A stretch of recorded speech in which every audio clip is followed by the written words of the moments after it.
It is an automatic fail if you pull out in front of somebody on your DMV drive test, as well as if you forget to signal and check your mirror and blind spot before getting into your bike lane on right turns. If you have a stop, make sure you make a full stop. That means you wait for 3 seconds while scanning. Look for pedestrians at each corner while keeping your head on a swivel, looking for traffic at all times. After clearing the intersection of pedestrians, then look for cars. Also look for viewpoints before you go over the crosswalk. You may be able to see a block down the road without having to take it away from pedestrians. Here it is tough to see because of the signs and the parked cars. And if you're unsure, it's very important that you inch forward to see around those things. However, keep your head on a swivel, looking around at all time for traffic. Be ready to stop again, but you do not have to if it's clear.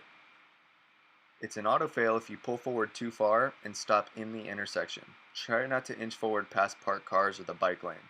And wait for a big gap in traffic. Don't take any chances. Be sure to look up the road just before going to be sure there's no parked cars, bicyclists, or any people that may be unaware of you as you make your turn. As soon as you're on the new roadway, start scanning right away for pedestrians and traffic ahead. You will have to make right turns without stops as well. It's important you continue scanning until the examiner tells you to turn. Of course, signal early and check your right mirror and blind spot before entering the bike lane for your right turn. Make sure you scan the intersection ahead of time, looking for pedestrians and or any other vehicles who may not see you, and be ready to stop. Check for other cars who may be running their stop signs as well.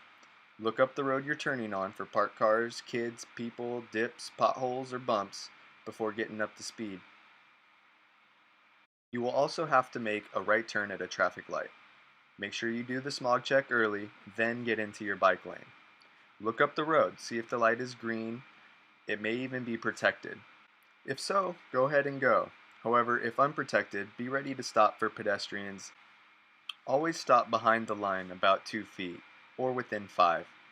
If the light is red, you are allowed to turn right, but after a full stop. And full stops are only counted as full if you stop for 3 seconds before moving over the line. Be sure to rock back fully before even thinking about inching forward. And you must inch forward if you cannot see around an obstacle. And take your time while inching forward. There's no rushing, no hoping, or no guessing.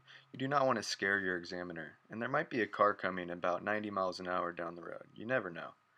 And it's smart to inch forward here because you can't see around these bushes. You want to see at least one block down the road before taking any chance of going. And don't just look left, there may be a pedestrian on the right and the light might have already changed. But if you're unsure, you can always just wait for the green light.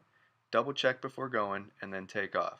It is critical that you end in the lane closest to the curb, the far right lane. It's an automatic fail if you pull into the left lane on a right turn.